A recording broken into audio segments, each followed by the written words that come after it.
minsan talaga napapaisip na lang ako na sa sobrang dami ng gastusin at bayarin, parang gusto ko na lang maging bayaran. Char.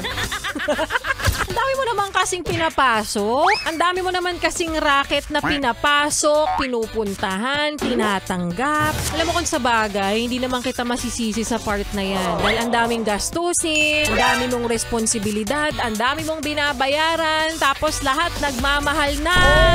Akala mo naman, hinihintay mo yung salitang ikaw na lang yung hindi nagmamahal. Hoy, manahimik ka! Marami kang nilalande, tigilan mo ko. Minsan talaga napapaisip na lang ako na sa sobrang dami ng gastusin at bayarin, parang gusto ko na lang maging bayaran. Char. Pero minsan, oo talaga. Alam mo, ipapakita mo lang yung paa mo, tapos bubuhusan mo ng mantika. Hoy, marami mga nagbebenta ng ganyan, ha? Totoo yan, sa online, binibenta yung paa kung wala namang muka. Tapos ganun ka morbid, tapos pera ang kapalit. Why not, girl? Ini-encourage kita, charot. Hindi, totoo yan. Meron talaga nagbebenta ng ganyan, di ba? Napayes ka ba? Sa napanood mo, yes friend? Alam mo na ang gagawin mo, ha? Hit like and subscribe. And click the notification bell para ma-update ka namin. Kung gusto mo, mag-comment ka pa. Hindi ka namin iisnabin. Go, yes, friend!